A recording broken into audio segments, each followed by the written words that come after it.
No quadro de hoje, vamos falar sobre aposentadoria para o servidor municipal com deficiência. Para dar mais detalhes sobre esse assunto, eu recebo a advogada a doutora Marcela Menezes. Vamos começar falando sobre a Prefeitura do Guarujá, que promulgou recentemente a lei que regulamenta a aposentadoria do servidor público com deficiência.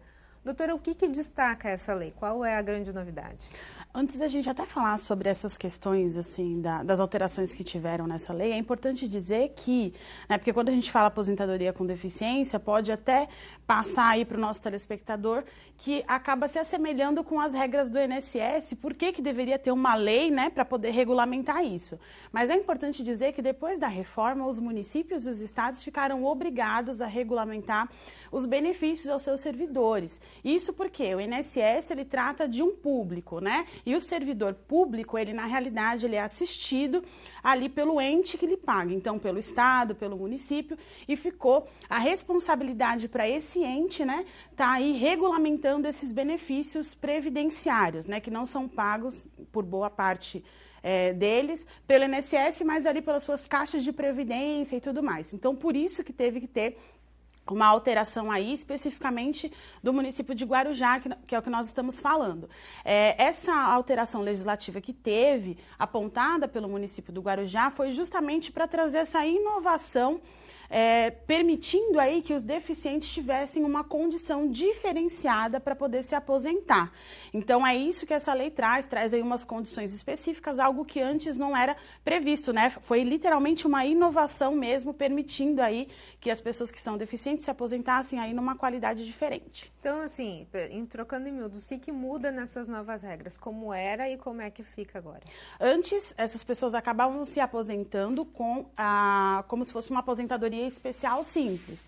Agora a gente tem uma redução de pelo menos 5 anos de contribuição e aí vai precisar ter uns requisitos mais específicos, ou seja, comprovar a questão da deficiência, se ela é leve, moderada ou se é grave.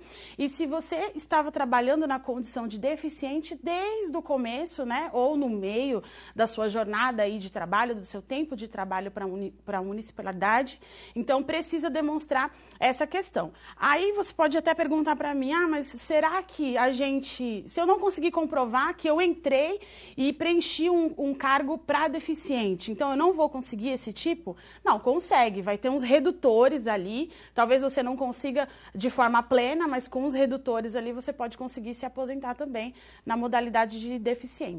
Agora, doutora, a gente está falando algo específico da cidade do Guarujá, isso? Ela segue critérios estabelecidos, então, por regras federais, a diferença? Ela traz algumas situações assim que se assemelham às regras federais, a não ser pela contagem de contribuição, ou seja, como que vai ser a somatória ali do seu salário de contribuição, que é um pouquinho diferenciado.